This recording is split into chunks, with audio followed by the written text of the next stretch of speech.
There exists a category of creatures in this world. They have been spotted by a few, yet their existence remains unconfirmed. We refer to them collectively as Unidentified Mysterious Animals, UMA. Hello everyone, and welcome to the world in a 10-minute series. Extraterrestrial life has always been a vast and complex topic. For centuries, humans have never stopped searching for signs of alien civilizations. Just a few days ago, news broke that the United States had discovered alien technology from a crashed UFO, sparking widespread discussion and even trending on social media. Modern scientific research suggests that Earth is not unique in the vast universe. There are many planets with environments similar to Earth, leading more and more people to believe in the possibility of extraterrestrial life. Today, we will introduce one of the most famous UMA sightings of the last century. The Flatwoods Monster, a suspected extraterrestrial entity that appeared in West Virginia, USA. On September 12, 1952, at around 7:15 p.m., two brothers, Edward and Fred May, along with their friend Tommy Heyer, were playing on the school lawn in Flatwoods, Braxton County, West Virginia. Suddenly, they witnessed a bright, oval-shaped fireball streaking across the sky before crashing into a nearby hillside. From their vantage point, the crash site appeared to be on the property of a local farmer named Billy Fisher. Driven by curiosity, the children decided to head toward the site. On their way, they stopped by Edward and Fred's home and told their mother, Kathleen May, about the strange sighting. Kathleen, sensing something unusual, quickly contacted a local member of the National Guard, Eugene Lemon, and together they set off toward the crash site. Accompanying them were two additional children, Neil Nunley and Ronnie Shaver. As they approached the area, Lemon's dog ran ahead of the group, barking frantically before suddenly retreating, as if frightened. Not long after, they encountered a thick, lingering fog that carried a strong, sulfur-like stench. Their eyes began to sting as though they had been exposed to some kind of chemical irritant. Despite these unsettling signs, they decided to press forward. During their search, Lemon noticed two small red lights glowing in the mist to his left. Instinctively, he raised his flashlight, and what he saw next would haunt him forever. Standing before them was a towering 10-foot-tall entity. Its head was pointed, resembling a spade or a hood.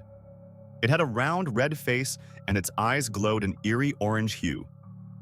Kathleen later described its twisted, elongated arms ending in claw-like fingers. Its body was covered in dark, almost black or deep green material. Most terrifying of all, the entity had no visible legs. It appeared to be floating in midair. The sudden beam from Lemon's flashlight seemed to startle the creature. It responded by emitting a hissing, snake-like sound and quickly gliding toward the group.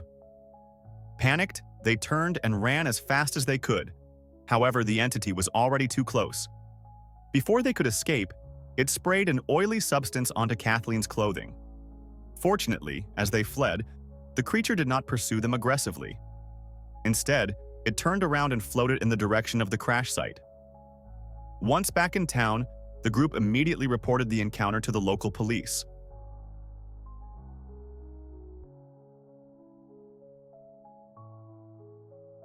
At the time, Sheriff Robert Carr was handling an airplane crash outside of town and could not arrive at the scene immediately. When authorities later searched the reported location, they stated that they found nothing unusual. There was no strange odor, no visible traces, and no sounds.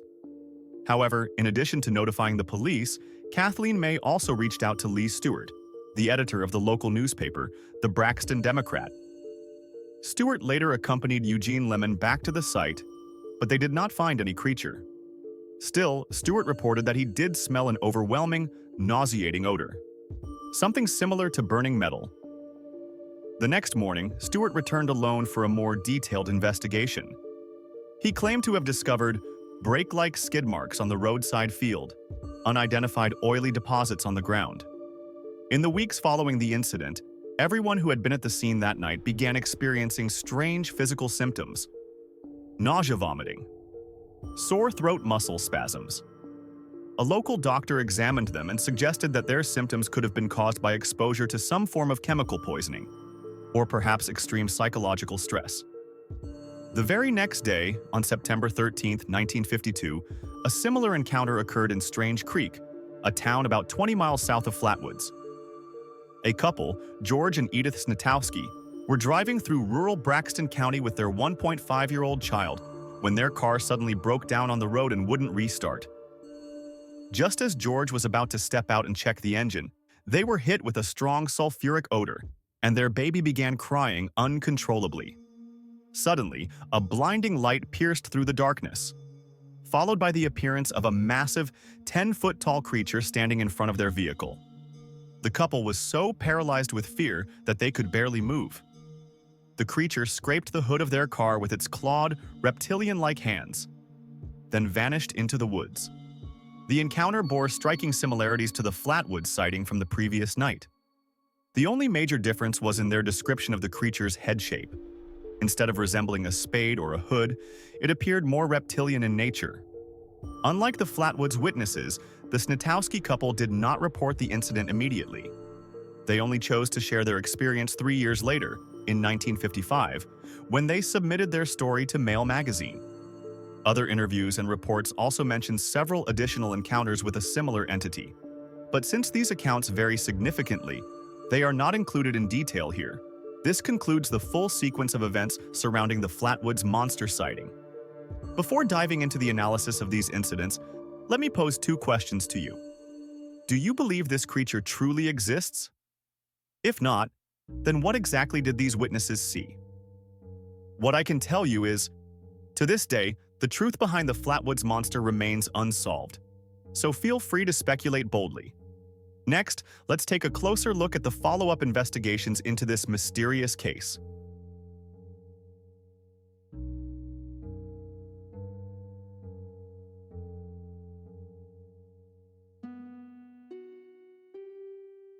On September 14th and 15th, the Charleston Gazette in West Virginia ran detailed reports for 2 consecutive days on the appearance of an unidentified creature in Flatwoods. The same news also made its way into the Washington Daily News, and soon, the story of the monster spread across the United States, catching the attention of several researchers and scholars. Given the overwhelming amount of information, here, I will share 3 key investigation reports from different sources. The first report comes from Gray Barker, a well-known American paranormal writer. For those who have followed my previous work, you might recognize Barker.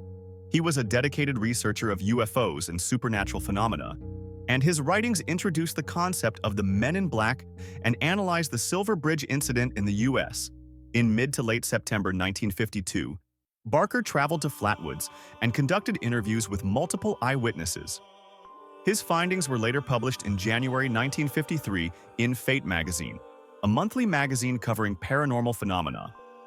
According to his report, while all the witnesses' descriptions of the event were largely consistent, there were significant differences in how they described the creature's appearance. Barker highlighted the testimony of 14-year-old Neil Nunley, whom he considered the most objective and emotionally detached witness among them.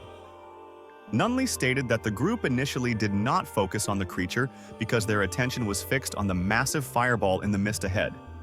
He described the fireball as pulsating with alternating brightness and darkness. While he could not accurately estimate its size, other witnesses claimed that it was at least as large as a house.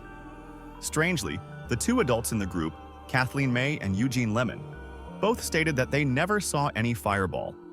Additionally, the only person who described the creature having claws was Kathleen May. The second investigation was conducted by cryptozoologist Ivan T. Sanderson, who took a more extensive approach, gathering testimonies from witnesses in surrounding areas.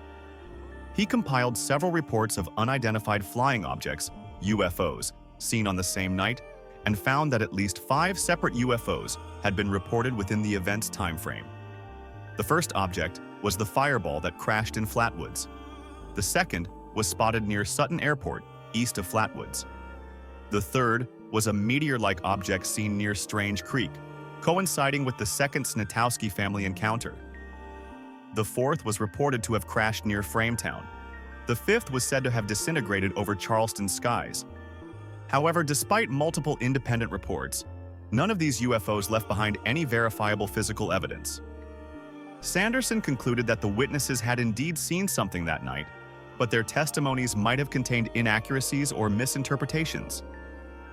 The third investigation came from a civilian organization called CSI, a volunteer-based UFO research group comprised of astronomers, biologists, and UFO specialists.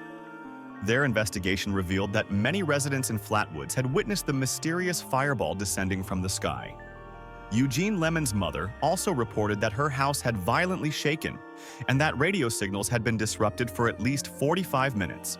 At approximately 6:30 a.m. the following morning, some locals even claimed to have seen a flying saucer taking off from the area. This was followed by Lee Stewart's discovery of oily residues and skid marks at the site.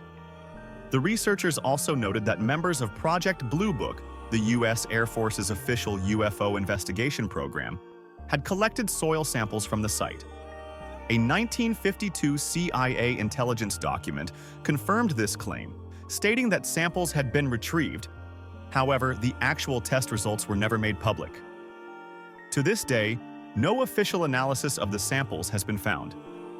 The most widely accepted modern theory about the Flatwoods monster comes from a 2000 report by American paranormal investigator Joe Nickell. He suggested that the fireball the children saw was most likely a meteor.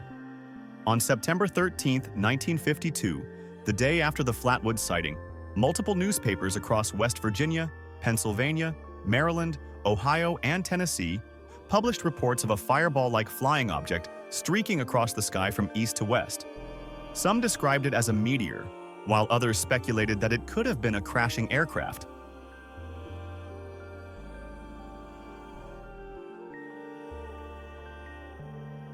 There were also reports of an object crashing, but no evidence was ever found in subsequent investigations. Even so, this theory could serve as a possible explanation for the Flatwoods' unidentified flying object, UFO.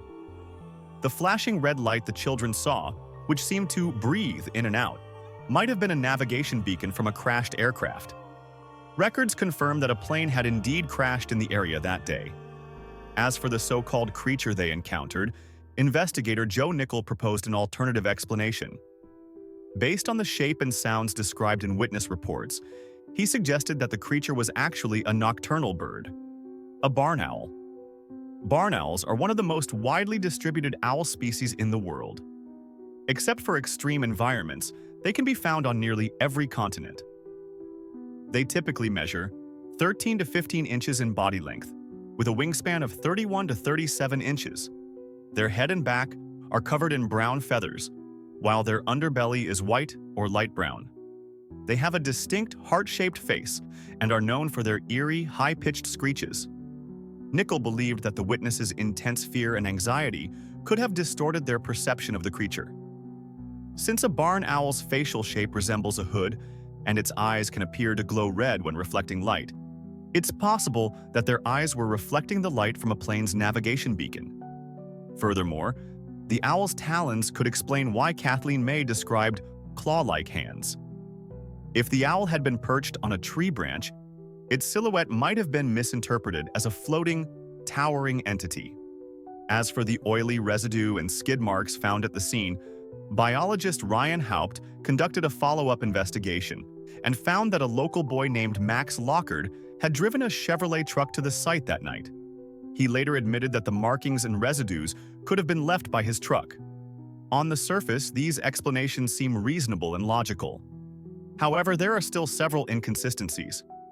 First, if the red flashing light was from a plane's beacon, then the wreckage should have been found on the farm. Yet, police records indicate that no crash debris was ever discovered. Second, the size of the creature does not match.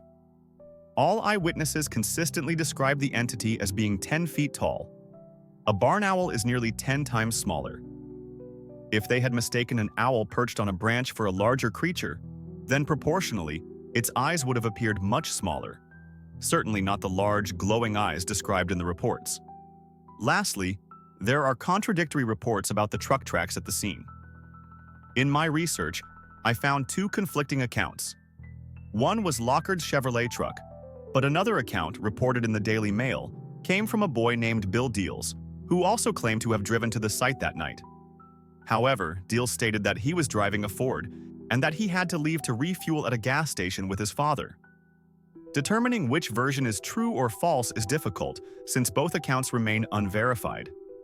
Today, the Flatwoods monster has become a legendary urban myth in the area. The local government has embraced the creature's image, heavily promoting it for tourism purposes. If you enter Flatwoods from the southern side of town, you will see a large road sign that reads, "Welcome to the home of the Green Monster." The town's several monster-themed attractions have become popular locations for social media influencers and bloggers. The Flatwoods Monster Museum, located on Main Street in Sutton, has gained massive popularity, selling books, stickers, and countless souvenir items related to the creature. If the Flatwoods monster incident was indeed a hoax, then perhaps its greatest purpose was to boost the town's economy. After all, from the 1950s to the 1970s, the United States was a hotspot for mysterious creature sightings. Looking through all these reports, I sometimes wonder, maybe it's better if creatures like these are never proven to exist. After all, the truth might not be as exciting as people imagine. But still, I encourage everyone to keep an open mind toward the unknown and never lose their curiosity. As always, the unknown is greater than the known. And that is what makes unidentified mysterious animals so fascinating. That's all for this episode. Thanks for watching.